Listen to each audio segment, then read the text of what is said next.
racial injustice within our own lives, more specifically, the ways we have experienced persistent effects of government, economic, and social systems designed to exclude Black and Brown communities over the course of our history as a nation and as a city.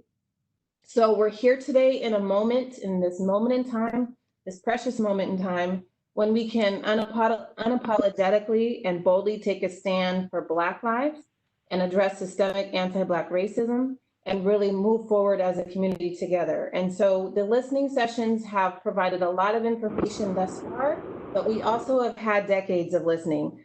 We've had reports that have come out of the city. We've worked with many of you as community stakeholders to really move in the direction of figuring out the things that are most needed here in Long Beach. And we're taking this opportunity to acknowledge that maybe the city hasn't moved as fast or put the resource into some of these plans and ideas that have come out, but we are at a new time and a new day. And there's a team here, an equity team across the city who's very, very focused on these issues and really moving the needle. And so we're very grateful to have these opportunities to listen, but then to also take the next steps. We're moving into the next phase of engaging stakeholders. Many of you will be reached out to, and it's going to be a transparent process as we move into getting recommendations, solid recommendations that will be presented to City Council so that we can move forward with a plan for the city of Long Beach specifically. And not just a plan, but really a movement is what I like to call it. So it's been an honor to be here with all of you. I wish we could do these in person. I'm meeting a lot of you through the virtual world, but eventually we'll be back together again, hopefully more sooner than later, depending on our COVID situation here.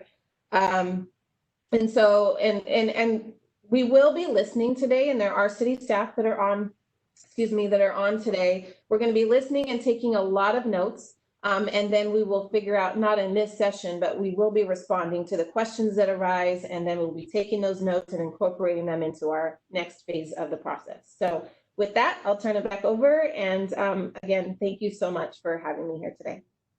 Okay, again, I'd just like to welcome everyone to this Reform and Justice Roundtable. My name is Josefa Salinas. I am your facilitator today. I'll be the one calling on you to speak when you raise your hand to speak.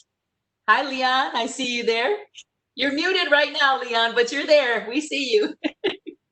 So please be patient as the hands are raised when it is time for public comment. Also, I wanted to tell you, I just have a little side note here very quickly.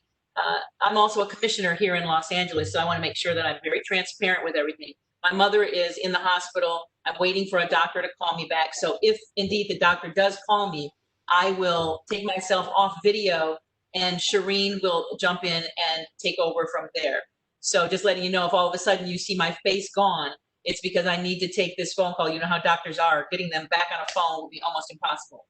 So if he does call while I'm on this call, that you will see me mute my video. And again, if you're just jumping on, I see we've got probably another 10 people who have come onto the call. Please keep yourself muted until it's time for public comment or it's time for you to present. That way we're not getting any feedback or hearing any of what's going on wherever you are, because some people's cell phones ring, this type of thing, and it can make it very difficult for whoever's speaking to talk. So again, please keep yourselves muted. I've kind of gone through and muted just about everyone that I can, but people keep joining. We've got a real big crowd here today, so it's making it just a little bit harder to get to everybody's box because there are 4 pages of participants on my computer, so I'm very quickly going through and making sure everyone is muted. So thank you again for muting yourselves and for being respectful when you come in, making sure that we take the time to listen to everyone's conversations, to their thoughts, their stories of what they want to say. If you are a nonprofit that wants to talk about the program that you have, there will be space for that. If you are an individual that has a personal story to tell, there will be space for that. And then we have public comments at the end for people who want to engage in a conversation about maybe something that they know that's actually working somewhere, that worked for someone that they know, or that didn't work. And they want to say why a particular program didn't work. These are all really important conversations to have. So at this point, I would like to turn it over to Shireen Senegal, the Executive Director of Ronnie's House. Morning, everyone. I'll tell you, Long Beach, you guys came through big time. I'm so grateful, really grateful for this moment to carry on my husband's work, Ronnie Senegal. Ronnie Senegal was incarcerated for 18 years prior to his release.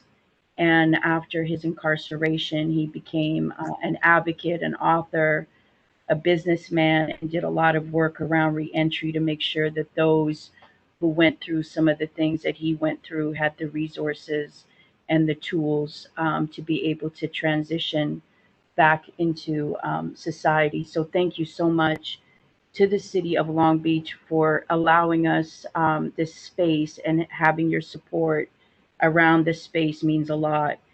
On today's call, we have commissioners, we have landlords, we have individuals that have been previously incarcerated. We have an incredible team that, if we move forward together, we can really put together a plan that can help support our men and women both coming out of prison and address justice reform issues in the city of Long Beach, so that we can slow down the incarceration that is affecting our Black community at record numbers. And of course, it also affects our Brown community. I want to talk data first, and just sort of set the ground on some national and local data. Despite us only making about 5% of the global population, the US has nearly 25% of the world's prison population. Since 1970, our incarceration population has increased by 700%. One in every three Black boys born today can expect to be in prison in their lifetime. One in three. I want you to really let those numbers sink in.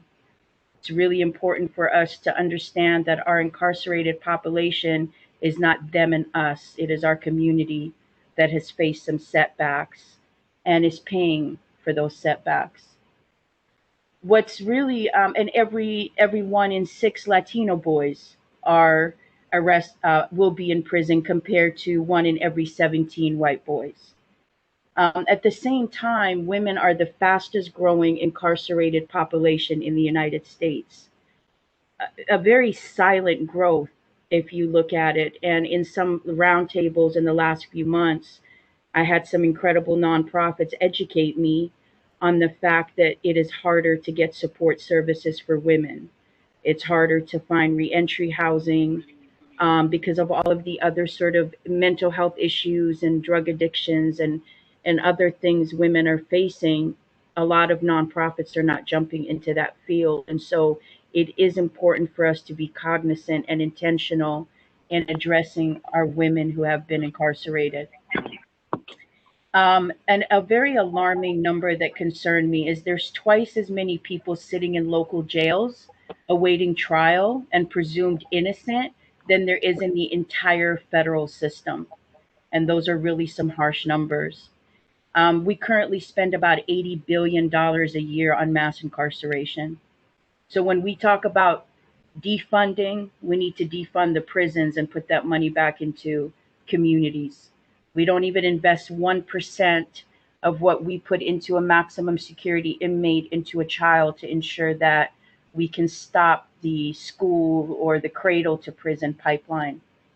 So let's talk about Long Beach and some of the data around Long Beach. And data is important, right? Because that's how the decision makers are driven. They're driven off data. So let's share some of their data with them so hopefully we can move this work forward.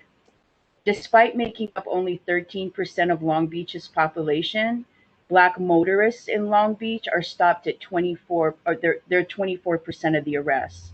And during those stops, Long Beach police ordered or physically pulled Black drivers from their vehicles more than twice as frequently as white drivers.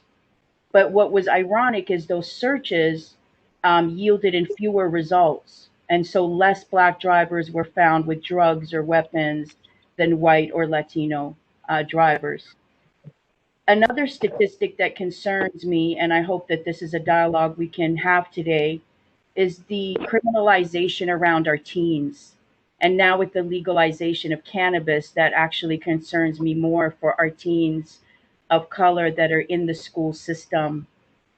A 2014 article that I read showed that Black teenagers were cited and arrested 13,911 times between 2008 and 2013, compared to their white counterpart at 3,327. It's important that we look at diversion. And so when we talk about reentry, that is one aspect, ensuring that people are prepared before release to get into society. But it's important as organizations, as groups, as government for us to recognize that within our schools, we are criminalizing our Black community instead of creating diversion programs, which I would like us to do more of and encourage more of those that are experts in that field to work with the city and to work with all of us to ensure that our kids are not going to prison but receiving the proper support.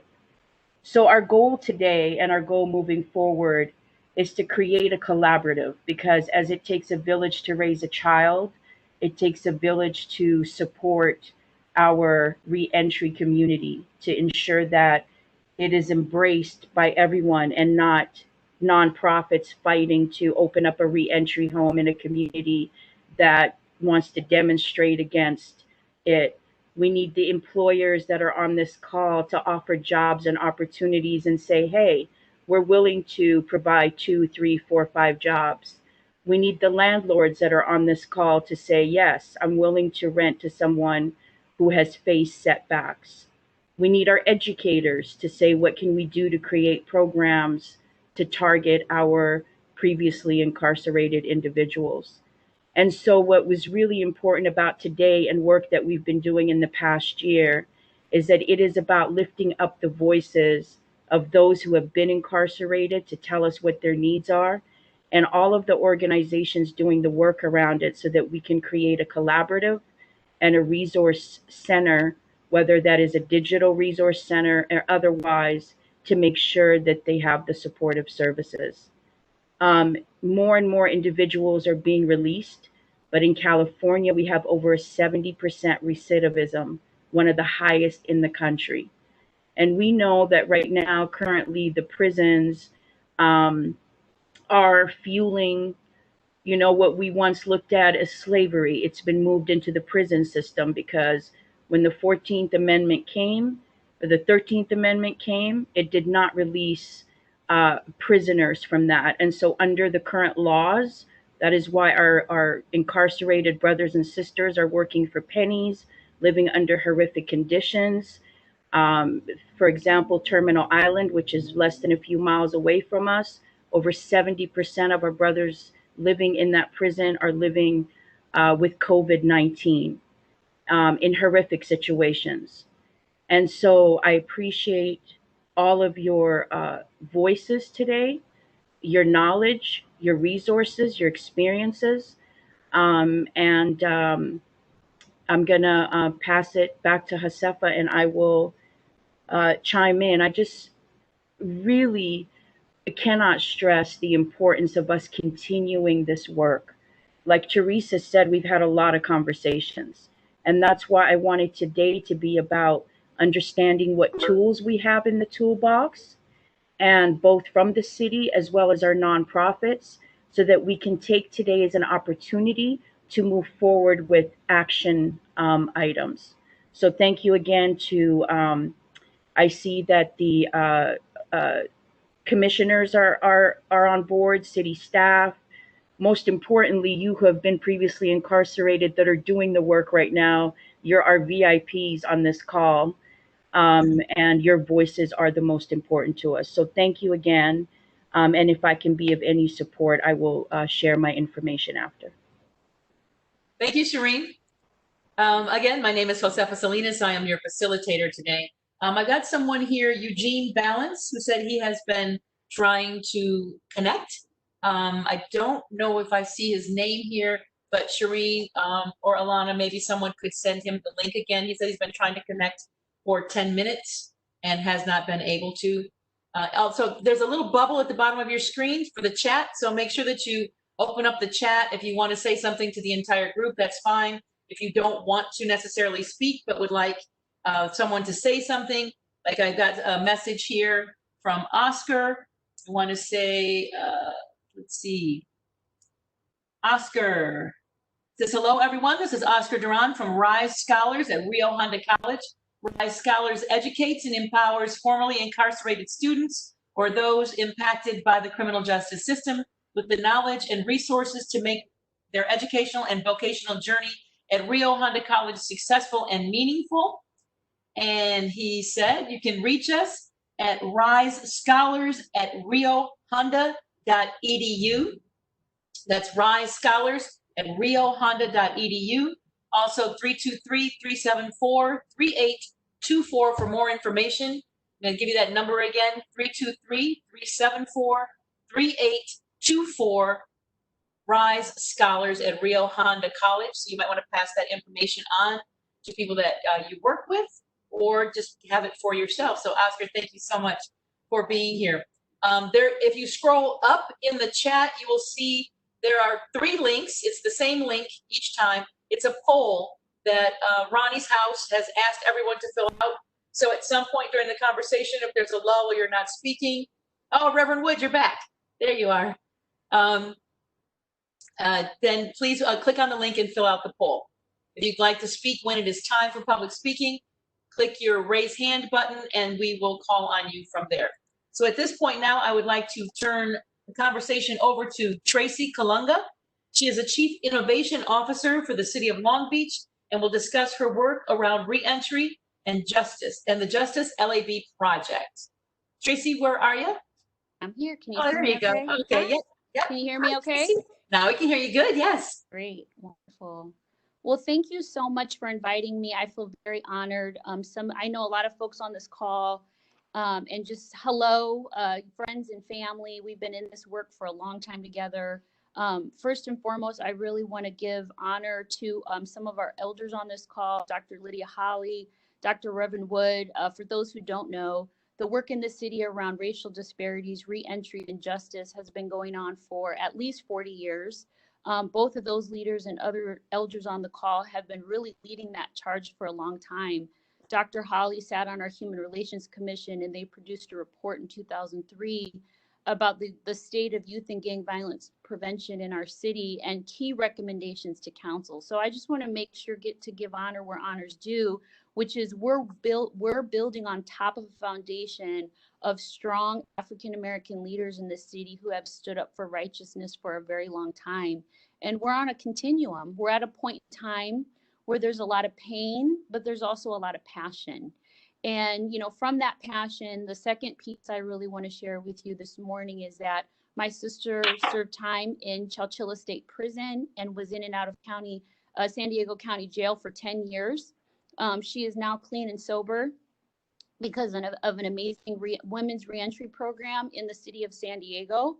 And my little sister was jumped in by the Latin Kings at the age of 13.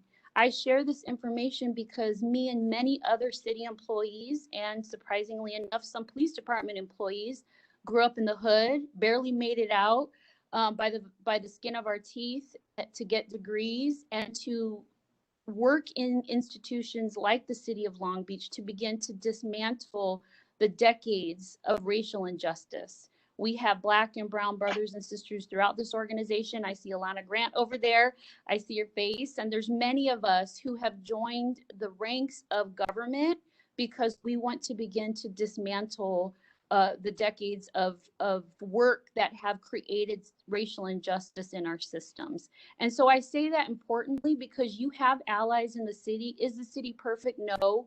Have we destroyed lives? Yes. And we apologize for that. And there are many of us in this city who want to see change. We want to link arm in arm with you all to begin to create more solutions to dismantle the racial injustice in government and in our city. I do want to share, I could probably be here for about 20 minutes sharing with you the work that's happened over the last 15 years under the leadership of folks like Dr. Holly and others. But I'm just going to focus at this moment on the Justice Lab. Now, the Office of Equity will be producing a report which will have the historical timeline of work in the city. And I'm just going to, for these next few moments, focus on the Justice Lab. Back in 2017, the Chief of Police and Mayor Garcia asked the Office of Civic Innovation, the team I oversee, to look at these rising crime rates and really starting to understand what is this issue around a crime increasing. So we looked at 5 years worth of police data, and what we found was that of our repeat offenders, people booked or cited 2 or more times, 85% of those were misdemeanors. Drunk in public, drug paraphernalia. Back then, marijuana was illegal. And so what we explained to the police department was these are low-level crimes that could actually be solved through social services, social workers, reentry services. We partnered closely with many nonprofits, such as the Cal State Long Beach Rising Scholars, and we spoke to folks who had been booked or cited 11 or more times, or who had spent time in prison and jail, to explain to us how we could help them, we the government could help them dismantle the cycle of incarceration. And so I'm going to highlight a few things. Sharon at a later date is going to post, and I'll also post a link to the Justice Lab in the chat so you could read more about not just the work that we did in understanding how to dismantle the justice system so that it actually meets the needs of individuals, but also what some of the data and metrics that I'm going to share with you right now. So one of our premier projects out of the Justice Lab is the Clinician in the Jail program. Essentially, through our interviews with over 26 people who were incarcerated over 11 times, what they explained to us was jail is a place of respite and a place where they have an aha moment. They're clean, they're sober, they get back on their medication if they have mental illness or health issues. And essentially, one of our first recommendations to the police department and the chief was to place a clinician in the city jail. This program has been so successful. Over 85% of the people who are offered services by the clinician accept the services. And what they do is they help develop a life plan, a case plan, so that upon exit, the individuals can get connected to mental health resources, housing, homeless services. It's a case plan that's really developed at their specific needs as an individual. The clinician in the jail has been cited in many reports and in the media for the wonderful work she does. She's a Latina, a clinician, she's bilingual, she works with all populations, but her focus is on repeat offenders and the top 85% who are committing misdemeanors, so we can help them break that cycle of incarceration. Another program I want to mention is the city prosecutor. We helped him develop the priority access diversion program. So through this, 20% of the clients who go into county jail, when they go to the courtroom to the judge, they're eligible for treatment. And so what the prosecutors do, the deputy city prosecutors, they offer treatment to the client in lieu of county jail time. 20% of clients have been eligible and have accepted that. And again, they once they complete their treatment program after 12 months, the city prosecutor then will bundle all of their charges and basically waive them and take them off of their rap sheet. So these are 2 programs that I really wanted to highlight this morning because number one, the Clinician in the Jail program probably cost a little over $100,000 a year. And we basically help the police department divert money from enforcement towards clinical services. This is a conversation we want to continue to have. And I believe our police department is open at this point in time of how can we begin to fund the resources and the social services needed to help folks break the cycle of incarceration. Our city prosecutor as well, he's open and interested with a dialogue about how we can start to reinvent the criminal justice system so it actually meets the needs of individuals and clients. And then just in closing, I want to give a shout out to the Rising Scholars. I see Irene Sotelo. She is the president of the Cal State Long Beach Rising Scholars. They're a group of formerly incarcerated students who are getting their bachelor's and master's degrees, and they actually go out into the community and help people apply for high school diplomas, GEDs, AA, BA, and master's degrees. They're an amazing resource in our city. Again, I can share more, but those are some of the key programs that I want to share with you. And in closing, we're not perfect. These are just a couple programs I'm mentioning. We have a lot more work to do in the city, and we're here listening this morning about how we can reinvent the work together and really begin to build innovation and solutions for our most vulnerable populations. Thank you. Thank you, Tracy. Again, just reminding everyone to mute your microphone. If you're just joining us, please mute your microphone until it's time for public comments and raising your hand. Next, we will move on to Salvador Barajas, a workforce manager at Pacific Gateway, the workforce arm of the City of Long Beach. He's here to discuss workforce opportunities for newly released individuals. And good morning. Hi, good morning. Can you all hear me? We can. All right, great. So thanks a lot for the introduction. Happy to be here to listen to you all and learn from you as well. I like Josefa mentioned, I do work for the City of Long Beach at a local job center called The Workplace, which provides assistance to job seekers who are 18 years and older with employment-related assistance. Pacific Gateway, which is a bureau within the Economic Development Department, operates the workplace and provides a wide range of variety of services to job seekers, which ranges from work readiness, such as resume and interview preparation, one-on-one career counseling, vocational training, and job search and job placement assistance. In February 2020 of this year, a Pacific Gateway received a Prison to Employment grant to assist justice-involved individuals with employment-related assistance. This is an initiative that was included in the governor's 2018 budget proposal that is intended to create the best workshop. Oh, I've there's some feedback. I got it. Go ahead. So this proposal was intended to create a systematic and ongoing partnership between the California Department of Corrections and Rehabilitation, which is CDCR, and the state's workforce system. So this is a grant that actually has been distributed throughout LA County and throughout the state of California. But in March, it's actually a few weeks before the pandemic hit, CDCR began referring individuals who are on parole to the workplace for services. And under this initiative, participants meet with a career specialist who assess the individual's work history, their skill sets, their interests, and work on a plan to help them secure employment as soon as possible. And what's different from this initiative that sets it apart from our general programming where we assist individuals looking for employment is that there is a partnership with the county's Office of Diversion and Reentry, where we are able to refer participants to community health workers if they need additional resources, whether it's something as, getting like their ID from DMV. Sometimes we get individuals that maybe are having some housing challenges or some mental health or health challenges. So we're able to connect them to those additional resources. There's also a paid work experience component where the city subsidizes 100% of the wages for one of the participants at $15 an hour or more for up to 300 hours. So the idea is that individuals are getting out and are on parole, they have the opportunity to build a resume, gain some work history, earn a paycheck as we work with them to help them find some more stable permanent employment. Due to the COVID-19 pandemic, however, it has been very challenging as their work sites are currently struggling to get their business open again and up and running. And currently, a lot of them are unable to host any participants at their locations. These work sites, range typically from like City of Long Beach Parks and Rec locations to public agencies, organizations, or nonprofits.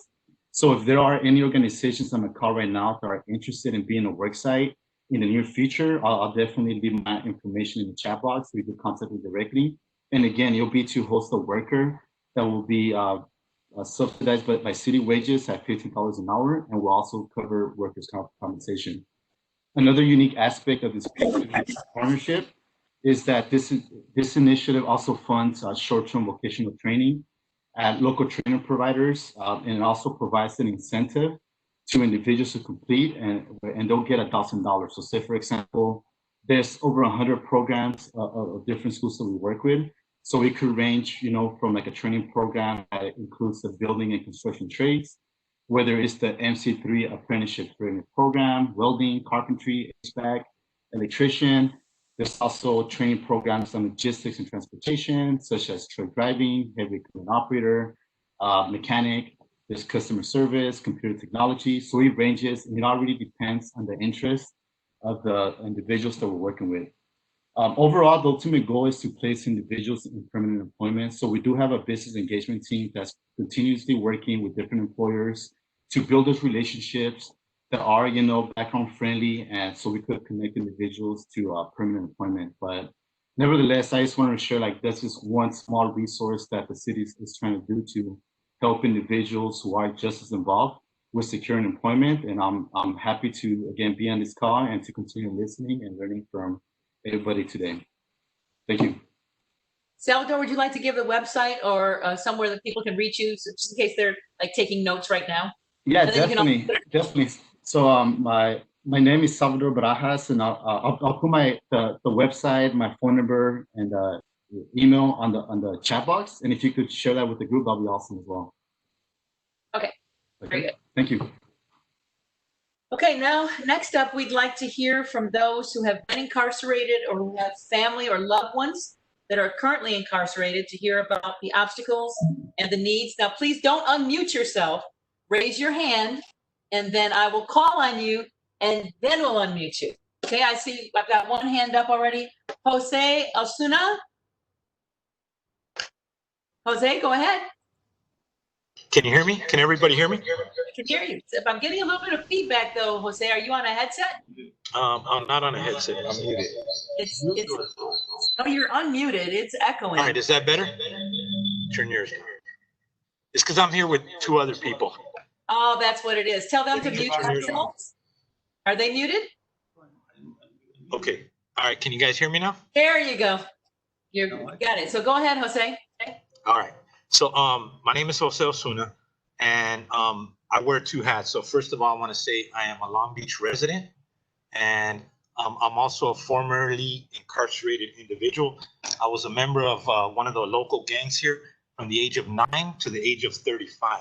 I now work for Centro Cha, which is a community-based organization here in Long Beach. I worked for Homeboy Industries for over 10 years of my life. I was their director of workforce development, and I was able to help thousands of folks come home and find work out in the city of Los Angeles. I've now brought my work here to the city where I lived, where I reside, and that I love. One of the things that I can say, speaking from the perspective of a formerly incarcerated individual, is that when I came home, when I was 18, the first time that I came home, there were very few resources for an individual like me. I also have a gang background, and that's also a challenge for someone to find help that comes from that world here in the city of Long Beach. I'm very grateful now that Centro Cha for the last couple of years has really stepped into that work. That's the reason that I came to work here, is because I saw the huge gap that existed for fellows like me and women like me that were coming home from being incarcerated. I spent over 13 years of my life incarcerated, coming home and finding very few resources. Fortunately, Jessica Quintana, our executive director, was able to put me at the head of the Wages program. This is a program that's built for 18 to 24-year-olds that have been incarcerated in any kind of way, that are residents of the city of Long Beach, where now I'm able to help them with workforce development services. We're able to help them with support services, grocery gift cards, transportation assistance, along with job training, and ultimately workforce development and trying to place folks. The gap is starting to become smaller, but I definitely feel that more resources need to be thrown into organizations like Centro Cha that have existed in the city here for quite some time and have been doing the work, have the infrastructure, because that's the other piece for me that is important. I've been part of both very established organizations like Homeboy Industries, and I've also been part of new organizations. I have a very small little organization of my own here in Long Beach, and so I understand the need to really throw resources at organizations that already have an infrastructure, that already have a network of relationships with other organizations, as well as connections to the community itself. I think that's the most valuable thing that Centro Cha brings to the table. The fact that it's been in the city of Long Beach for over 2 decades, and that it's very well connected, not just with city officials, but with the community itself. And so I'm hoping that as we step into this collaborative and we form this coalition, that that is taken into account, that there's work that has been done and is going on currently that needs to be really highlighted and needs to be supported. Right now, we have resources and services available for many folks. And the pandemic has definitely caused a challenge. But if you know any folks out there, whether they be younger or older, because we also have some other programs that some of my other teammates are going to talk about. But that's our focus at Centro Chat right now. It's really around making sure that when folks come home from any period of incarceration, whether it be a day or a decade, that the resources are here in Long Beach and that they're available to them. So I'm really proud that I get to be part of that work, especially because I come from that same community. So that's what I wanted to give folks today. Thank you. Thank you so much, Jose, for your input. Really, really appreciate your input. And now, Irene, I see your hand up. Why don't you go ahead, Irene? Irene? I don't know who somebody keeps, I unmute you and somebody mutes you. Irene, are you there? Can you hear me? Hear you. Okay, there. Okay. Now can you hear me? Because it sounded like it muted again. Yes. Yes. No, it's fine now. Okay. I'm Irene Sotelo.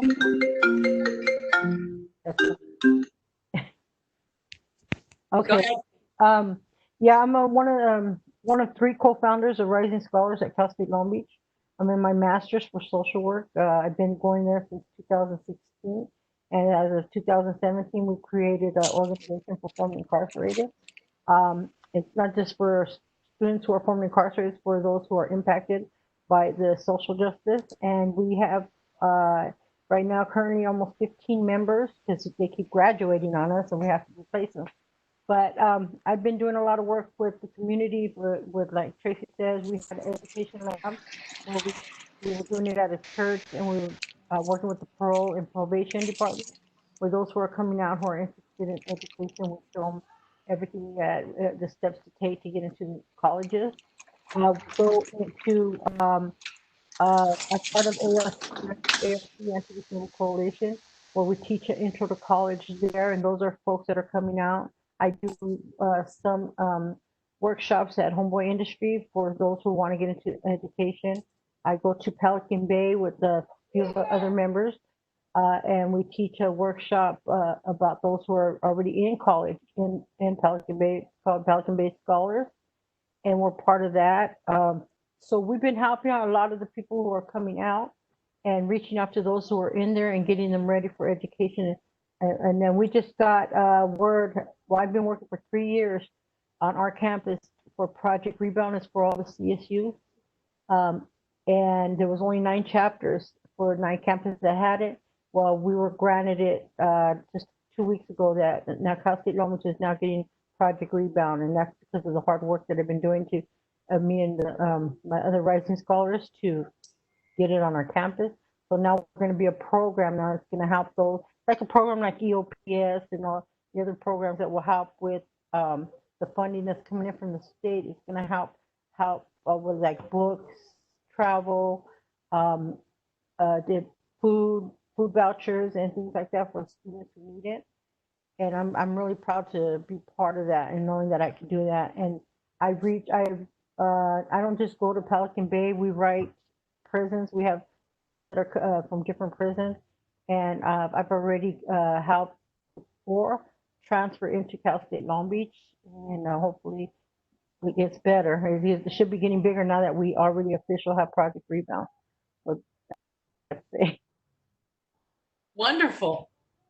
That is awesome. I'll put my information up on the chat. On the chat? Yes. Okay, do you want to give a website real quick in case somebody just wants to write something down? Well, we just have the Project Rebound, Cal State Long Beach Project Rebound. We just have our, I'm gonna go ahead and write down the email, how to reach us. Okay, put that right there in the chat. That would be wonderful, Irene. Thank you so much. Okay, let's see. We wanted the next person to speak. I have Jacob.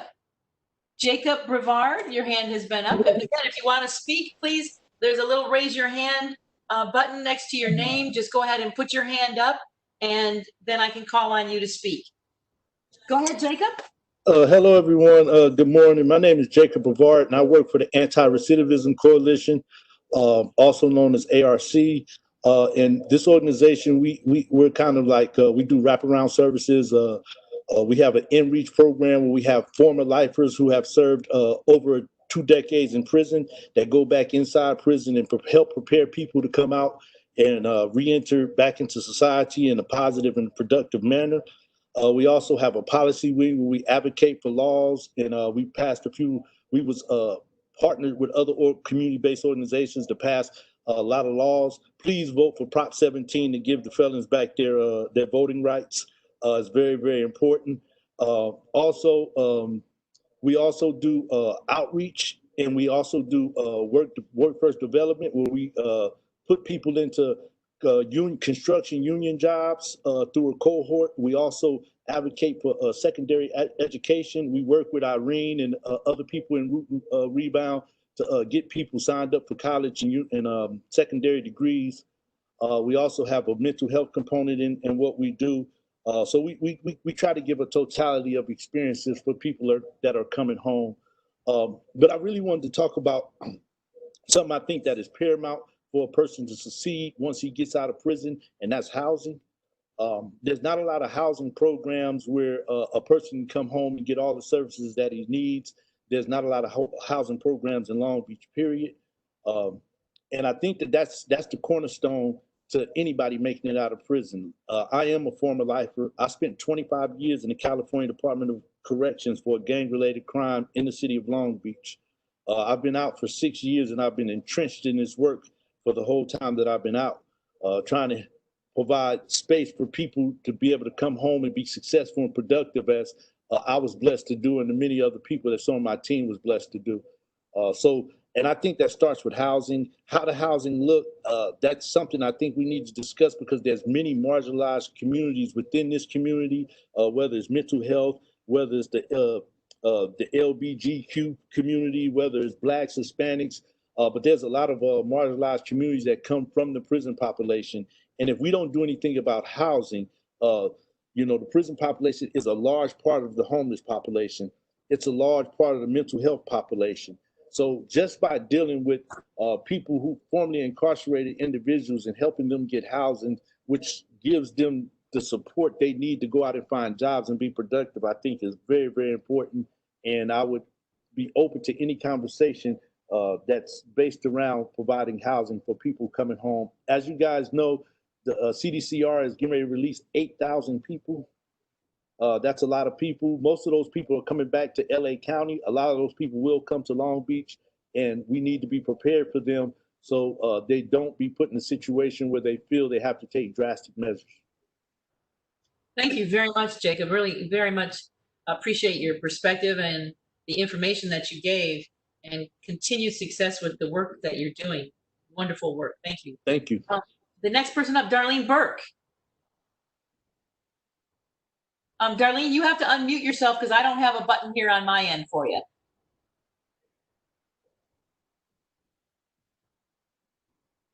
Yep, I don't have. Nope, not doing that. That's not what I meant to do.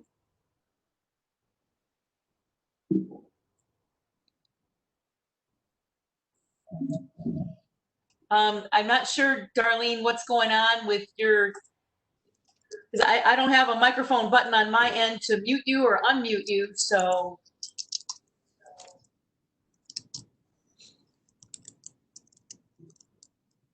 Because all I have is a video. I have no audio for you. You're gonna call from your phone?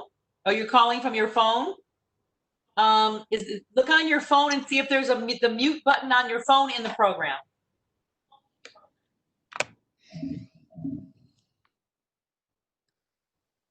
You don't see it? Anybody coming through on a phone that could possibly give Darlene a suggestion? Nobody on their phone. Everybody's on a computer. See if she can hit *6.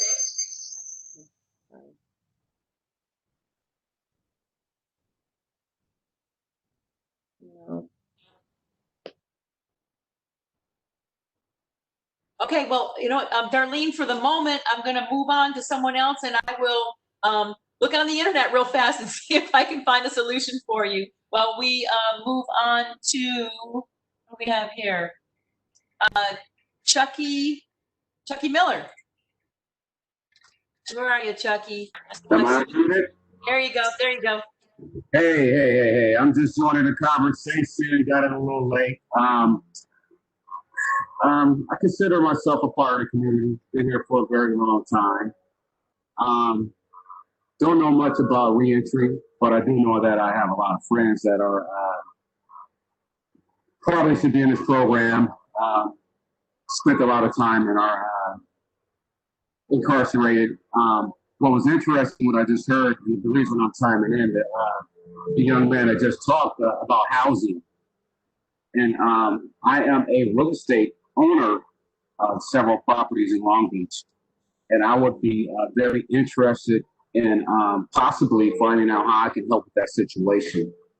Don't have any programs currently right now, but housing is a part of what we need to help our brothers and sisters that are coming out succeed. I am willing and able to work what I have and also create more opportunity. So I can, if anybody want to link up with me, I can leave my number, my information with somebody, but I'm definitely interested in becoming more involved with the reentry of, like I said, our brothers and sisters back into a positive state in our community. So, yeah, I'm here to learn, I should say. Well, thank you very much. Thank you, Chucky, very much for being a part of it and for offering the properties that you have. And I'm sure that you're going to have some people wanting to get in contact with you. If you would put in the chat box, if you would put your contact information so that people can go ahead and get in contact with you if they would like to. Let's see. Okay, cool. Deidre Norville. Hi, everybody. Hi. So I am a part of the Long Beach community in a couple of different ways. I started off when I was younger. I actually was on juvenile parole in Long Beach when I was about 14. I got out of YA and was on parole. Luckily, I was able to get off parole and go to college, and where I got my bachelor's and my master's degree from UNLV. I came back to LA and worked for DCFS. That was my first job. And then after that, I was able to get into Reentry and actually pioneered some of the programs through CDCR with community-based coalition projects in SPA 6 in LA. And that's where I started my work with working with parolees. When I was released from parole, I didn't have anyone to help me figure out how I was able to get to college and get my record expunged and get into social work and work for DCFS. No one helped me that looked like me.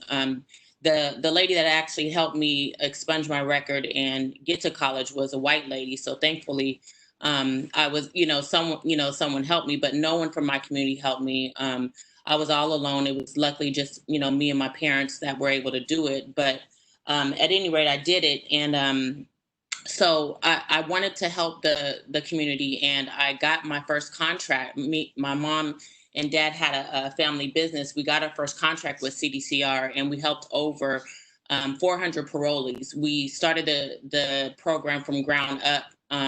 We had 2 day centers, a community-based coalition project right in the middle of SPA 6 in LA County. You guys may have heard of Bridgeback. We had 400 parolees in that place. A lot of small sober living homes as well. We had a big center in Linwood. And other things from food, housing, family reunification, and all of those types of things. But since we had that contract, I haven't seen anything like it. I've only seen smaller sober living houses, smaller facilities and things like that. So nothing as big to house individuals that are coming out of CDCR. So like the gentleman mentioned, that there's so many people coming out of prison now with nowhere to go. There's so many individuals coming out that have those diagnoses with mental health issues, medication, no one to help them navigate the mental health system and stay on their medication or be linked to therapy, be linked to counseling services, family reunification, or none of those things. just to make a long story short, after though there was no more funding with CDCR, I ended up getting on with the social work department at USC. So for the last 10 years, I've been teaching in the social work department for MSW students. So I've been also showing MSW students and other social workers how to do this kind of work as well. Hopefully, I'll be on with Cal State Long Beach. I just interviewed with them too to join their social work department. So keep me in prayer for that. But I'm also part of the faith community in Long Beach. I attend Chapel of Change. I also have a business here in Long Beach where I hire from Pacific Gateway too. So I still hire through some of the local programs, and I always have hired from the community to help me with my businesses.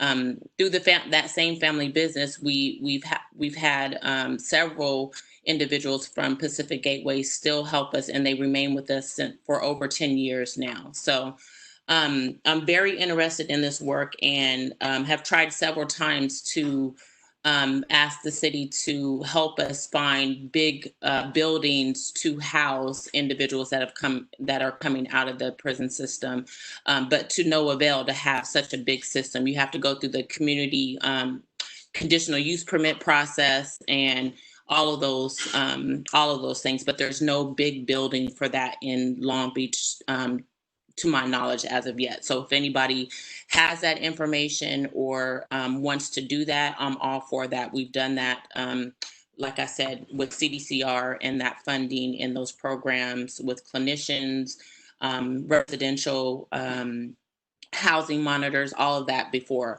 My husband also just retired from the LA Sheriff Department too, for over 27 years. So we've been working in the community all our life since, like I said, since I got off parole when I was 16. So I just want to say that we're part of this community. We love this community, and we're here for this community, having been in all kinds of situations, from being on parole and from the other side of law enforcement with my husband being the police. So a lot of different intersections here. And we're willing to help and be a part of this. So thank you guys for listening. Thank you very much, Deirdre. Okay, next we're going to move on to, it's a phone call, I believe. I don't see a video, and there isn't a name. There's just a bunch of G's. G, G, G, G, G, G, G, G, G. So I'm not sure who that is, but if you know you put that up, then that is you. So you have the floor. So go ahead. Hello, can you hear me? Yes, we can hear you. All right, how you guys doing? My name is Casey Lloyd. I'm a representative of the Focus program. I've been involved in Safe Passage, a facilitator for American, and one more I can't remember, but I'm pretty much here as a representative for the Focus program, and I'm interested in getting down to solutions. Everything from police harassment, parole, housing, cleanups, every single thing that we can come up with that would counter what's going on today in the city of Long Beach. And it's a lot. I've served roughly about 21 years in prison, and that's not counting juvenile. That's not even counting juvenile. And I've been challenged with everything from housing, jobs, and I've been blessed to be able to find adequate employment. But that's not to say that everybody has that opportunity or has the aptitude to come out and qualify, for certain jobs and positions and stuff like that. And I see a lot of it. A lot of people, are still making minimum wage. A lot of people still don't have just the necessary things that they need just to coexist. And again, I'm just here, to be a part of and support whatever, solutions that we can come up with. Okay, thank you, Casey. Thank you very much. You're welcome. If you have already spoken and you're done, if you could put your hand down in the little section here, because I can't take your hand down, but if you could put your hand down, then I will know that I have already spoken to you. I'm going to move on to James Marks. Hey, James, how are you? I'm great. Whoops, there you go. Are you there, James? Yes, ma'am. It's a bit much, just thinking about this. My name is James Marks. Many on this call know me as Blue. I'm a member of this community. I've been here for over 40 years. Let me say, I've been on a grand tour from juvenile camp. I spent from the time I was 16 to 21 in California Youth Authority. Got out, went to prison, had a few hiccups, did 32 months and 36 months in the county jail. And I just want to say, when it comes to certain things like reentry in cannabis, I can't help but think of reconciliation and reparations, because you cannot separate the two if the goal is true restoration and creating sustainable stability and changes in the Black community. So, they're synonymous. But what I do want to talk about and pay homage to those who paved the way and who've done this reentry and rehabilitation and self-transformation work that have assisted me. Not only am I a productive member of this community, but I'm also a business owner. I also, Ms. Deidre, I also work with Dr. Robert Hernandez at USC, the School of Social Work. We have a venture partnership with him. We train the social workers coming up out of there as well. So I want to, like I said, back in 2008, I had a conversation with Dr. Lydia Holly, about the need to create something that supported young men like myself, who at the time had just got released. And I think it was about 2010 when Dr. Holly mentioned a Weed and Seed Reentry Navigator program. And yeah, you was over there too, Ms. Kalinga, as well. I remember working with you as well. But eventually the city dropped the ball, as it always has when it comes to Black Long Beach. But Dr. Holly didn't drop the ball on us. She was able to pull some strings and get us into a violence and self-mastery abatement training institute in Los Angeles under Dr. Akil Bashir at the Professional Community Intervention Training Institute. And this was me and probably like 20 young men out of this community who are business owners and very active in community endeavors to this day, and building this community of Long Beach. So we went over there. We underwent a comprehensive practitioner-based training in public safety, where it entailed the reduction and interruption of violence with the collaboration of the Chicago School of Psychology. We were able to understand mental health and trauma. And through the guidance and mentorship of Dr. Akil and Dr. Holly, we were from that point on able to create our own reentry curriculum, starting with the forming of what you all have been hearing lately called the Hood Council, which means an acronym for Homies Organized to Overcome Destruction. And it consists of guys like myself with street lived experience, along with other people from the academician perspective and street scholars like Dr. Holly and Dr. Akil.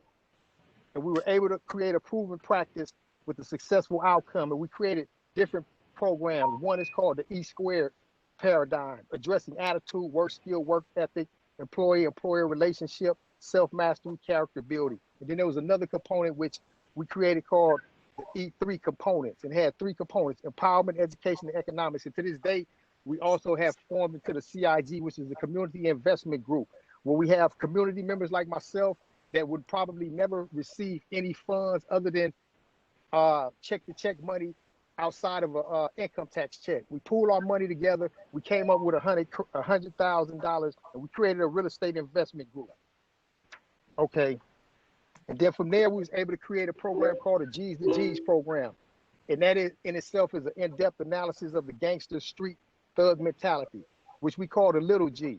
And we're able to transform that into a capital G, which means governor, where you're able to govern the mentality, where one learns to govern self, their emotions, and take rule of their affairs, thus adding value to those who we are connected to, like my kids, family, and community. And there are those unsung heroes like Dr. Jerome Williams, along with Dr. Holly and Dr. Hill, who have provided transportation services, employment opportunities, and other resources to help guys like myself from the community of Long Beach. And so we've been able to be instrumental in doing a lot of things. And I would also like to make an offer to those on this phone who are in the community to please get out here with us, because we were very instrumental in combating and keeping down to quell the black on brown violence. I'm speaking with the guys upstate now from the brown community, as well as those upstate and on the streets in this community of Long Beach, to stop the 30-year war of going back to back onslaught of trading bodies like trading cards in this community. Hello? Yes. Oh, we're still here. Okay, so this is what I want to connect with guys like Jose. You know, I look forward to working with you as we address this black and brown issue. But I was also, me and my peers were also instrumental in aiding the elote vendor that was all over the news, who was assaulted by the black youth.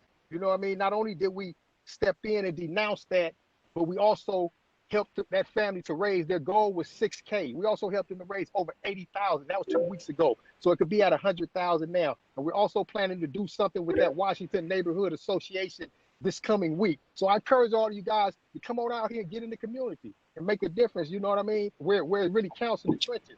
As well as we also were very instrumental in doing the first ever Long Beach Black and Brown Unity March that happened last week from Ocean Boulevard to Artesia Boulevard with my homeboy Joy Fatts, a well-renowned artist. And then this past week, we were also able to do something in Los Angeles, which for the first time in history was ever done. You had guys from the streets, the black and the brown community. We did a march again, and as I said, we're currently in arbitration with those in the Hispanic community from up top, the shot callers who have the influence to stop the violence. So I just want to say that I think that anything moving forward, it must be those from up out of this city that have already paved the way, that need to be at the round table and driving this process. Because like I said, when it was Tracy Kalinga and Dr. Holly, they had created programs, but the city had ignored the program and refused to get behind it. But like I said, again, Dr. Holly, she did not let that detract her or deter us. And she continued to work with us and mentor us and send us to others, such as the Professional Community Intervention Training Institute, to help us, to guide us where we're at. So I just want to leave it with that and say thank you all for your time. But that's just the history on the things that have been going on in Long Beach and the other elements that are out here trying to make a difference. Thank you. Okay, James, thank you so much for participating. I've got about 4 hands up. I've got Seraphin, Christopher, Maniac, and Billy. Seraphin, we'll start with you. Greetings, everybody. Good afternoon. Buenas tardes. Serafín Serrano, para servirles. I feel I'm amongst community. Greetings, Robert, Jose, Tracy, Lisa. We share a lot of the same mentors, the same teachers, and I'll keep it brief, but I definitely feel compelled to lift the idea of healing. Housing all those essentials, as Maslow kind of informs us, are basic fundamentals of safety, food, shelter. Still, until we go into our wounds, and I'm speaking as a mentor of mine, Father G says, I'm barking at the choir, in that we have each other's medicine. And I just wanted to kind of put that out there, in what efforts, what attention and intention is being placed on healing practices, all right, coming in the form of círculos, of a ceremony, lodge, of the arts, of mentorship. And I'll end with this point. Audre Lorde once said, the master's tools will never dismantle the master's house. We heal when we care, when we nurture, when we mentor others, when we open our hearts. And a lot of us have experienced some things, grown up in the system. I have a brother just coming home after almost 3 decades. We're resolving ancient wounds. So I just wanted to highlight the necessity of our magic, our medicine, and tapping into it, not lose sight over it. Thank you. Thank you very much, Serafin, and very, very valid points that all of the outside things that can be given, that we need to go inside and heal the hurt as well. So thank you very much for bringing that up. Next up, Christopher Ortunio. Christopher. I'm sorry. I was just on a phone call right now. So I don't want to take up everybody's time. I know everybody has something to say, and what we're doing is really important. I just like to share that I myself am formerly incarcerated individual. I come from the Los Angeles community. I'm a Compton College and Cal State LA alumni. I've worked with Project Rebound. I'm a member of Project Rebound. I'm a member of Anti-Recidivism Coalition, and I've worked with Homeboy Industries. And now I find myself here in Spa 8, Long Beach Harbor area, working with Tarzana Treatment Centers as a community health worker under Whole Person Care ODR. And I'd just like to share our resources to the community here. We provide, as a community health worker, we provide stabilization needs, securing income, referrals, and linkages to services, and sometimes support in navigating housing services, them to education. I'll leave some of my information down in the chat so you guys could reach me. We do take referrals from probation, from the county, and from the community. And so we provide services, working closely with the county. We provide services to individuals institutions, coming out of institutions, so we could prepare them for their reintegration into the community. And sometimes it takes more than once or twice. And I mean, oh well, right? We all been there. Individuals that have been formerly incarcerated, sometimes it takes more than once to learn, right? And we stand with you as I wouldn't want to break anyone's animosity, but in most cases, anonymity, but in most cases, community health workers like myself, we do have a lived experience.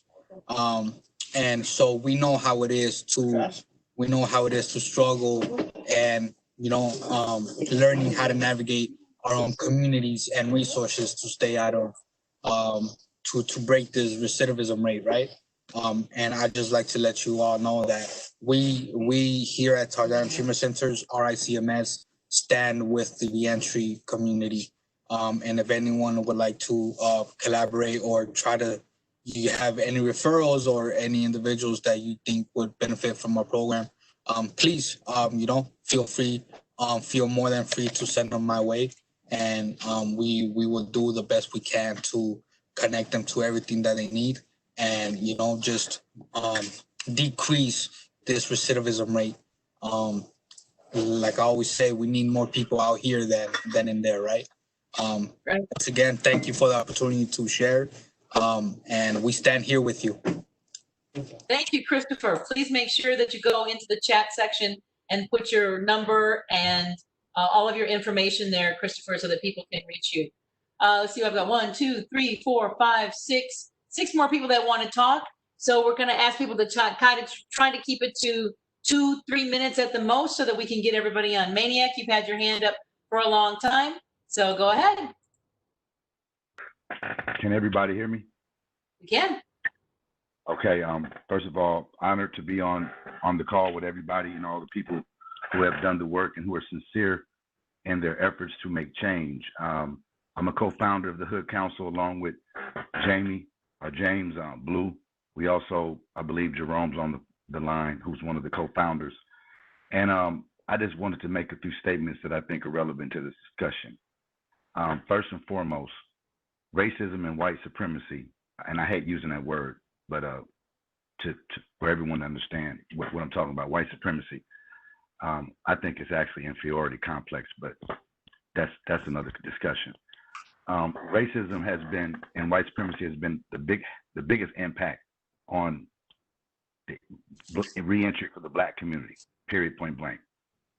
From every step of the way, from school, miseducation, racial profiling, poor representation, in court, not having a jury of their peers, because of the way that they set up juries.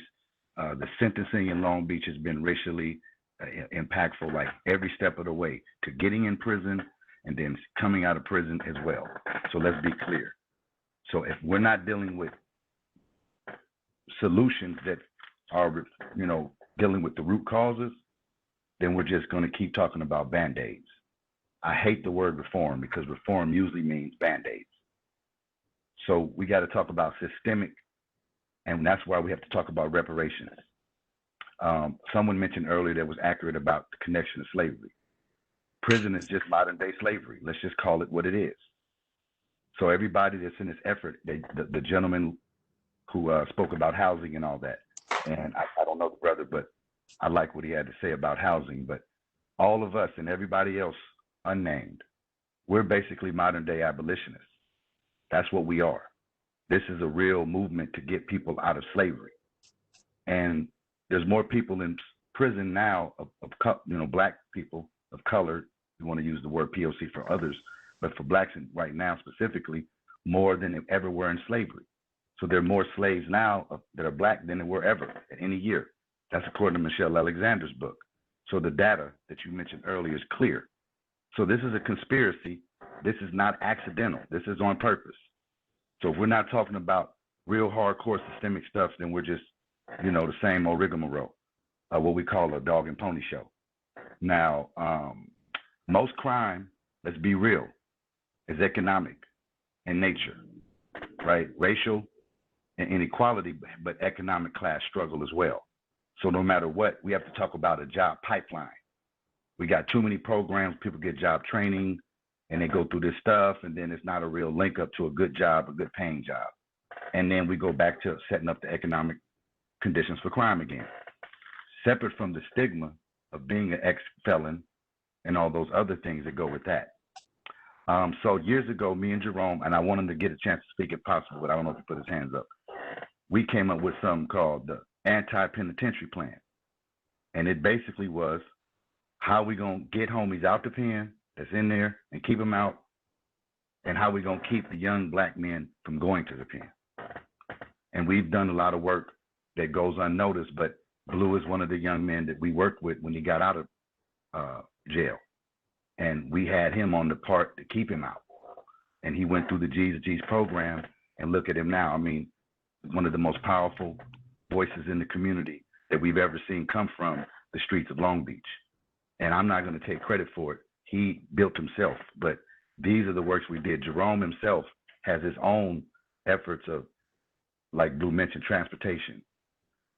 People when they get out of jail, he's the one pick them up, take them to the halfway house, pick them up every day for 2 or 3 months, give them money for get on their feet, provide job opportunities, because he's been employing people for about 20, 30 years.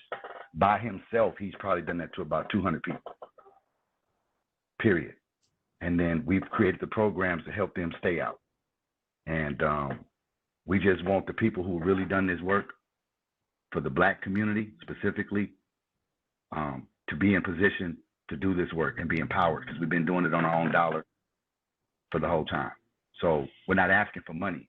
We're talking about reparations and getting empowered. Black community and the community-based people who are others as well that we can name need to be empowered, to make these decisions and to set up a situation where we can help our people get out and stay out. Nobody loves our people more than we do. And we've been out of the loop too long. It's been the same old stuff, and we're tired of it. And I'm done. I appreciate the opportunity for speaking. Thank you very much, Maniac, for speaking. I think I saw a lot of people shaking their heads, and a lot of people that you mentioned are on the call here. We are going to go to, where'd he go? Oh, there he is. Reverend Wood, you had your hand up, so I know you want to speak. And then we're going to, after that, I've got Billy Brown, then Darlene, then Karen, Kenny, and Robert. So we'll go to Reverend Wood first, and then Billy will get to you. Well, thank you very much. This has been a very, very inspirational time for me, listening to the fantastic people that have presented. But the one thing I wanted to make sure that we did not forget is that many of the young men and women behind the wall, they have children here in the community that are currently going to school, and we must make sure that we educate all the young children that were in the school system at this particular time especially the young males. Right now, African American males are behind in the school system. And we must do everything that we can to bring them not only up to the level, but to have them become superior in their knowledge and their ability to achieve. We need scientists, we need engineers, we need doctors, we need all kinds of people for the future of our communities. And I'd like for us to really begin to come together and take that very seriously and really start working hard on the young men that are going to school every day. And some of them right now are just a little bit lost, and we have to help them find themselves. That's my major concern, because I've enjoyed everything, and I care a lot about my brothers who are behind the wall. I've had some problems myself in my life, but we have many, many young men now who are left home because they went behind the wall that we have to look out and do something for and take care of. Thank you very much. Thank you very much for everyone. Okay, Billy Brown, you've had your hand up for a long time. I hope the blood hasn't run out of your arm. You're on deck.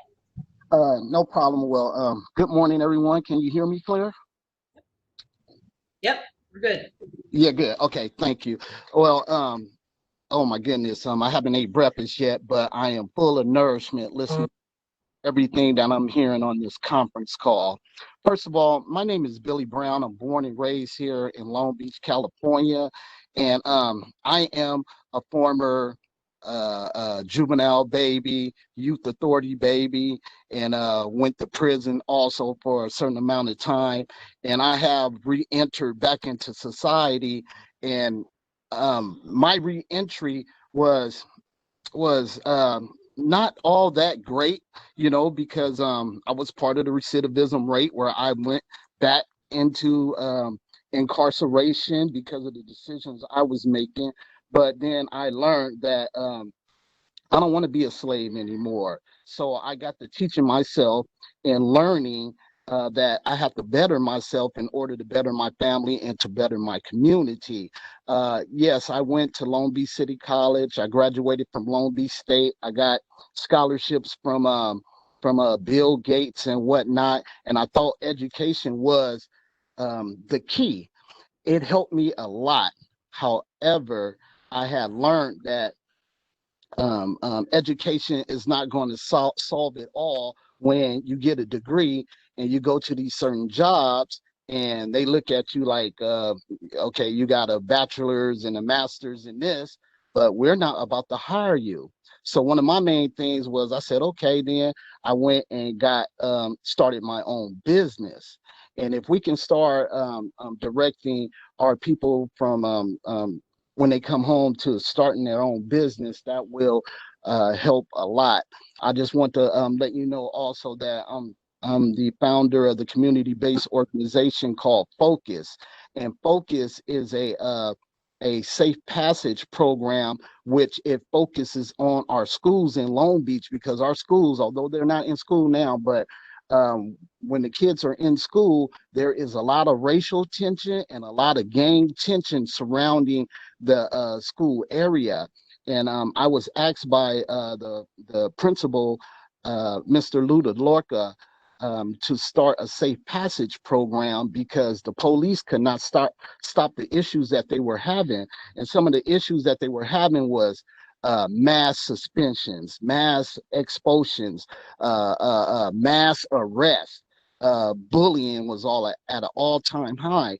So basically, I got my community together with different ethnicities, and I put a group called Focus together, and Focus stands for Families Observing Cultures and Uniting Students. And what we did was we surrounded the school hotspot areas, and all we did was in the beginning school, before school started, and probably about an hour after school started, we surrounded the schools and made sure the kids and the staff made it home or made it to school safely. And then when it was time to get out of school, we got back into our areas and we made sure the kids and staff made it home safely. And what I learned, that a lot of these participants that was involved with Focus, such as Casey, who spoke earlier, they were related to some of the students. They knew the students, so the students that had issues with being bullied or harassed or whatnot, they had no problem with going to a focus member and letting them know what the issue was, and then we dealt with it. And then as a result, suspensions, expulsions, arrests, and bullying went down considerably. You know, it went down considerably, and we were sponsored by Long Beach City State. Oh, Billy, I don't know what happened to your audio. Oh no. Can you hear me? Yeah, we can still hear you. Can't see you, but we can hear you. Go ahead and wrap it up, Billy. Billy, oh, I think we lost Billy totally that time. Okay, Darlene Burke, are you there? Yes, can you hear me? I can hear you, Darlene. Awesome. Okay, thank you so much. Yes. I know, right? Thank you for this platform. I truly appreciate it. My name is Darlene Burke. I'm the founder and executive director of 10 Toes In. We are a mentorship support group as well as a domestic violence prevention program. We educate, we support, and we empower couples during and after incarceration. We address the component that's not typically talked about as in incarceration and reentry, and that's the intimate relationships between our brothers who are behind the wall and who are formerly incarcerated, as well as their female partners. So we basically have a support group once a month for our brothers to come together, share their reentry journey with each other, and serve as accountability partners. We have a support group for their partners where we provide a warming, loving atmosphere for them to talk about the challenges, fears, as well as the joys that they have in their relationships with their partners. We also have our curriculum, which is called Intimate Relationships 101, that we teach at Avenal State Prison and Pleasant Valley State Prison. And we also do relationship workshops throughout the state of California inside of men's prisons, where we teach the men how to be in healthy relationships. We give them the tools to do that. And we also teach them how to assimilate back into society successfully. We, in addition to that, we provide housing, employment, family reunification, and educational resources for all of our brothers and sisters. So that's what 10 Toes In does. And I've also put in the chat box how individuals can get in contact with us. Thank you. Thank you very much, Darlene. We appreciate you. I know it took a little bit of effort to get you in here, so thank you so much for finally getting in. Make sure you put all your information in the chat box. All right, we're going to move on here. We've got a few more people with hands up. How about Karen Rasai? Karen. Hi, I'll make it fast.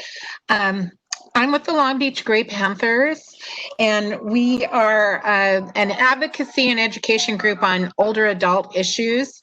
We have an agenda for incarcerated individuals.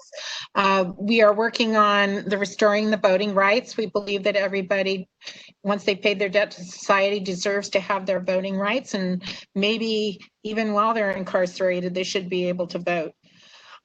We work on elimination of bail to keep people out of jail, because jail is a horrible place. It needs to be blown up. Totally agree with Maniac. We're working on older release for older prisoner releases once people are no longer a threat to society, or even before, should be able to be rehabilitated in the community. And then we believe in more rehabilitation opportunities in prison and more supports as people transfer from prison to the community. So we meet once a month online, and I'll put my information in the chat box. But we would work with a statewide collaboration of other Gray Panther groups working on similar issues. And we'd like to connect with people that are interested. That was on my.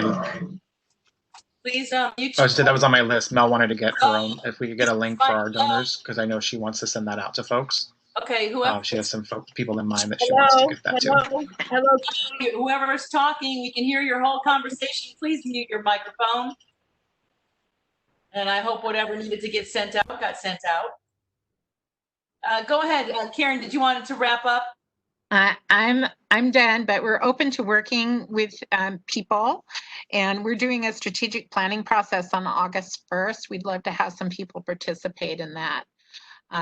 So send me an email. I do the Long Beach Gray Panther email, and I'll send you the information. Okay, if you would just put it in the chat section so that everybody can get your information, we'd appreciate it. Thank you, Karen. Okay, Kenny Green, you are up. Thank you for having your hand up for so long, Kenny. Good morning, good afternoon, whatever it is right now. Just very grateful to share the space with everybody on this call. As you guys know, my name is Kenny Green. I spent my entire career in the gang work. I've been doing gang work for the last, forever, dealing with violence, some reentry, community issues. I was with an agency for over 23 years that is renowned and known for the gang work, helped build that intervention unit up, violence interruption, prevention, redirection, case management, the whole 9 yards. And today I am with Central Child. So some of you guys that know me and know my career across the county, everywhere else says, wow, how are you gonna leave that and come and work for Central Child? And it is very simple, because I've known Jessica Quintana forever, admire the work she does, and admire the work that Central Child does. And when we talk about reentry, that's one of the biggest reasons why I'm here, because the reentry program here, I've seen reentry programs across the county. I've visited it across the country, and there is not one reentry program that even comes close to what we do at Central Child. One of the main reasons why I left to come here. And of course, the dedicated staff here that does everything they can to uplift this community of Long Beach. The amazing stuff that they do here, especially around the reentry, of course, Jessica, leveraged some grants, but the other stuff that they put on top of those grants just to make these young women and young men be successful, is amazing. And you just don't know how much money that the leadership here at Central Child has to get on top of the grants that they have just to make things right for these folks coming home from incarceration. Now, opening up this whole forum today, I heard, Tracy talk about her experience in her own family about violence. I heard Shireen, I'm sorry if I'm saying your name wrong, talked about how her husband, is not here today because of violence. And we know that, in the work that I've done, with gangs, we know gangs really dictate the quality of life in most of our community. And so, understanding Central Child and Jessica's vision on what this community needs and what needs to happen, and understanding their violence prevention piece here at Central Child, it's just amazing. I hope this is a true collaboration of what we're trying to start here, because, like Jacob had mentioned earlier, and this is the discussion we had here at Central Child, is those 8,000 young men and women that are coming home from incarceration due to the COVID. And many of those folks are coming here to Long Beach. What are they going to be coming home to? No jobs because of the COVID. Housing is the issue and everything else. So are we geared up for that population to come home, especially at Long Beach? And I know here at Central Child, we're going to do our damnedest to make sure that we do our part in making sure the quality of life here in Long Beach is okay through all the programming. But those 8,000 starting off, they're starting to come home at the end of this month throughout August, And if there is nothing for them to come home to, they got to, support themselves. Some of them got families. Are we ready to accept those folks coming home? Some of us are even here, doing our share to make sure that the ones are out here that has been incarcerated through probation, through parole, are we doing our best to serve those folks across the city of Long Beach? I know here at Central Child, we're doing the damnedest to do that. And we would love to, work with, everybody here on this line to make sure that happens. The quality of life issue is a very serious issue here in Long Beach. And, you know, you know, we're just going to have to make things happen. So I'm sorry to be long-winded. I'm going to land with this. Everything depends. This is a moment. This is a great moment right now.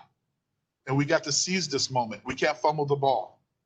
So in saying that, you know, happy to, you know, just to see you guys. I know some of you guys on the call. Now you guys know why I'm not where I'm at now. But you know, look forward to working with everybody on this call. But let's do something and make it right for the folks here in Long Beach.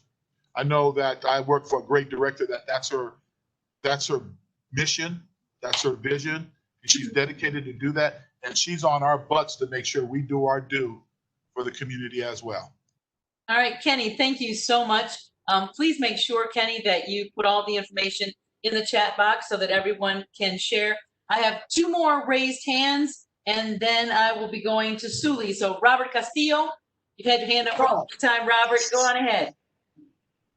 Thank you, Josefina.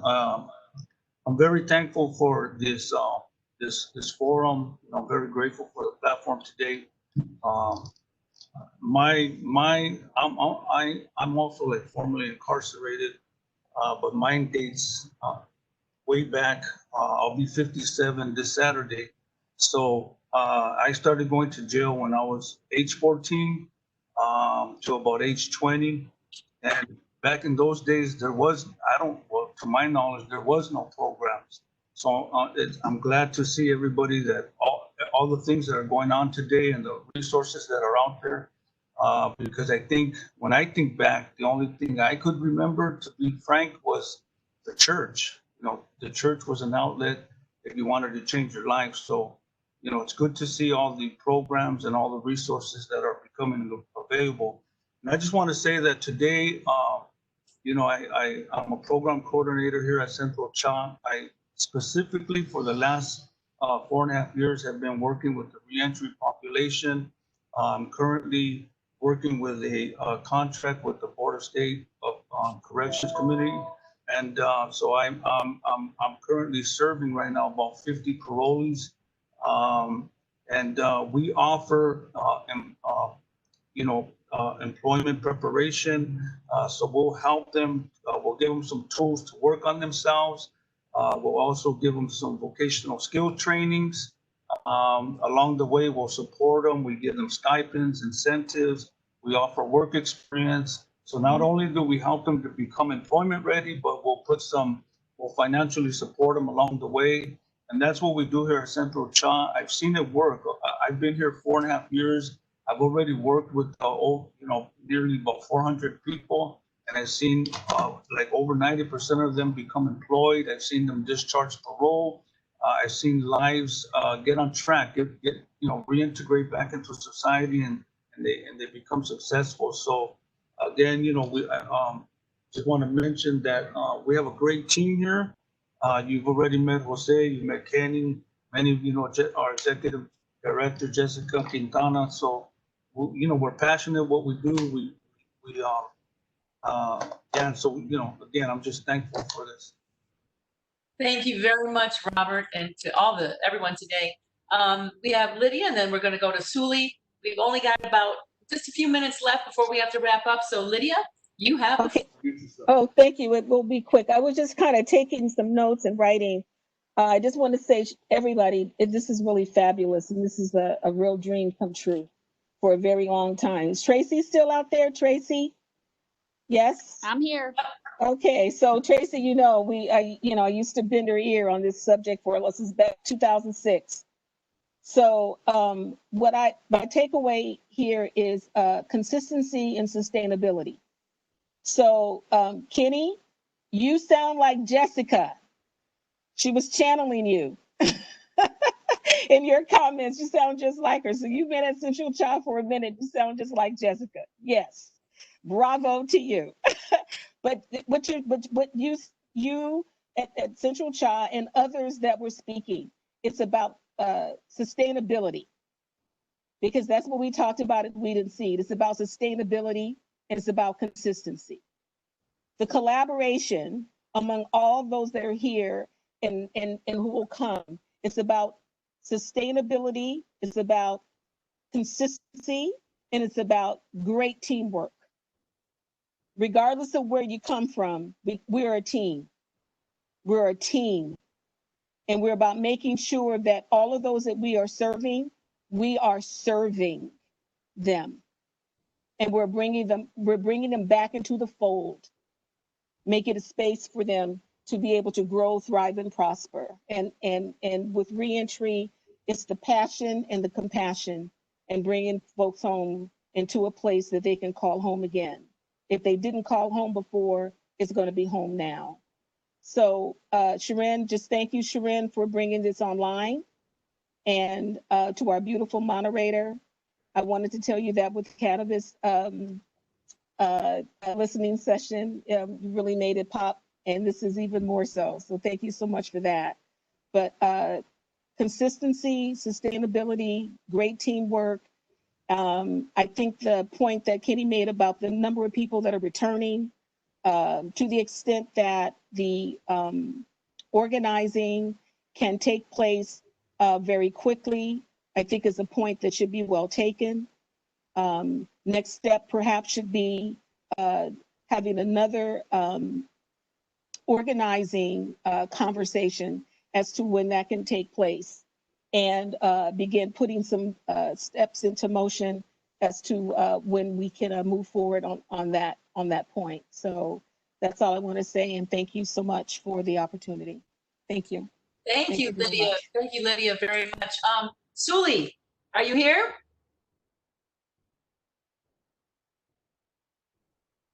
So, I not think, Shireen, you said that there was Suli was here. I hope I'm saying the name right. I'm looking for her. I know she's calling in, so I don't think her name will pop up, but Suli, are you still here? You can unmute yourself. So Okay, maybe call on her, Linda, and then I'll text Suli and check with her. Okay, I have a H Chico. Yes. Yeah, H Chico.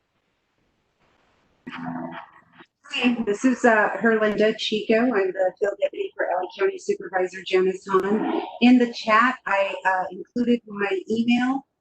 This conversation is so important, so needed to get us all together.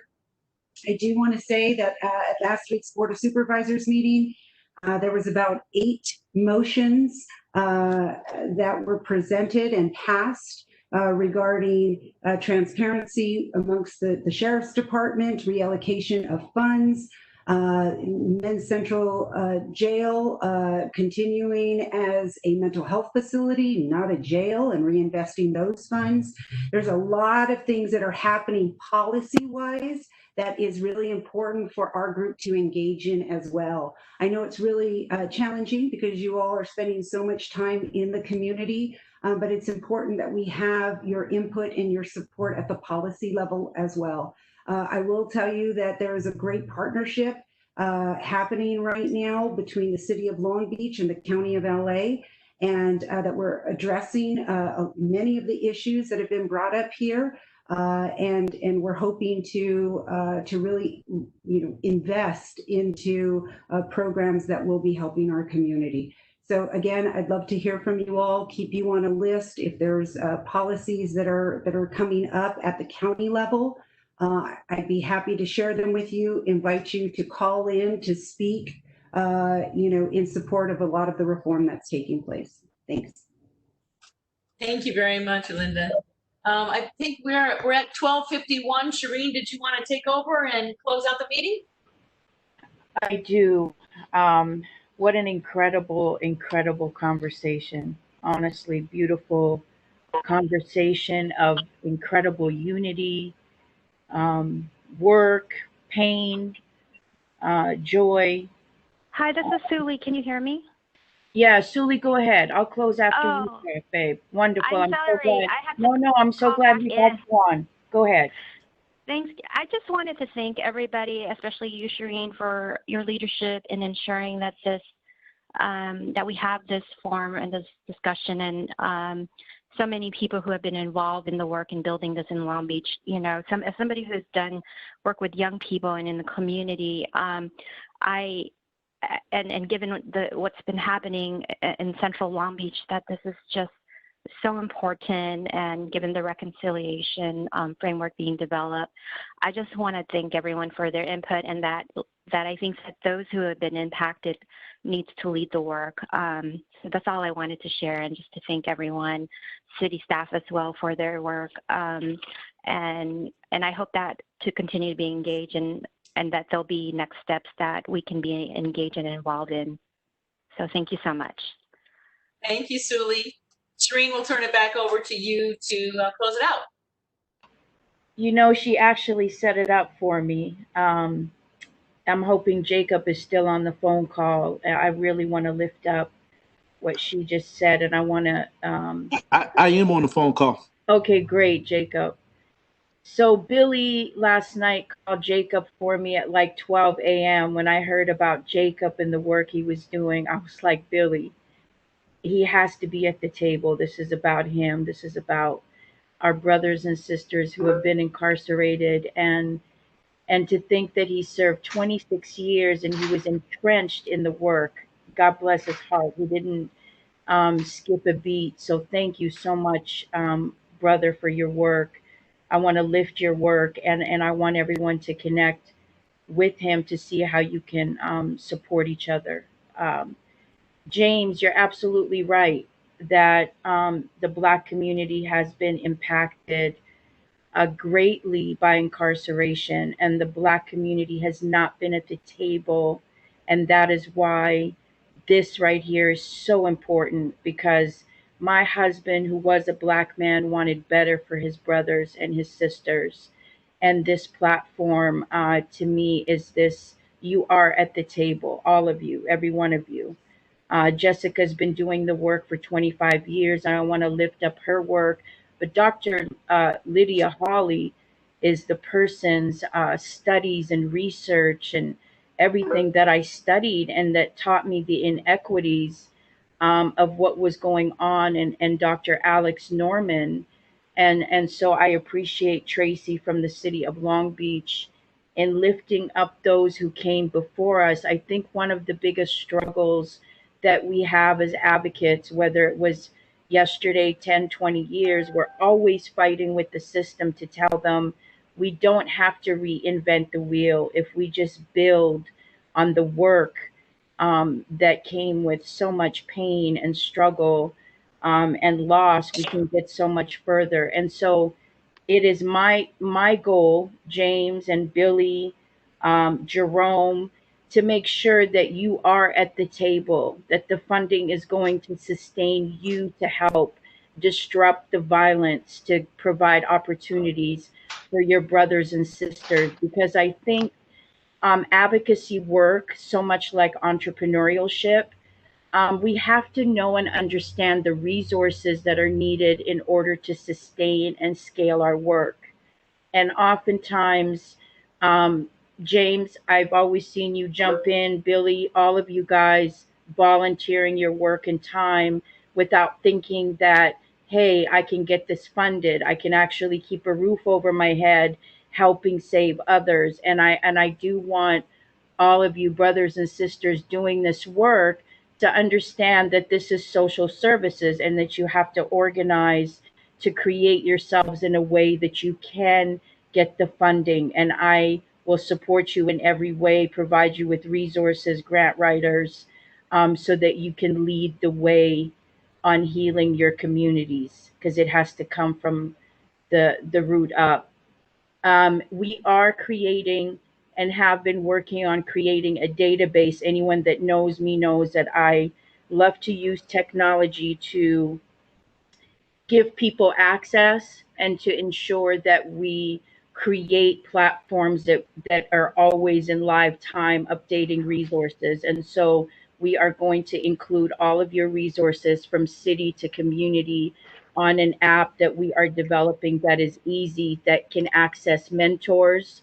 And what's beautiful today is that Black and Brown united on this call in a very powerful way. And these conversations from here, I think, are going to build an incredible, build on an incredible foundation that was built prior to.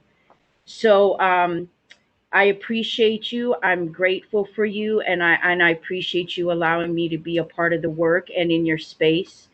And if there's anything I can do to support you, I'm here. And thank you to the city of Long Beach for listening, and for not, saying no when we said that this is an important issue and that we had brilliant minds on the ground that could help solve so many of our solutions. And so, to our Black community, it is very important for us to send clear to you that we are all united around your healing and lifting you.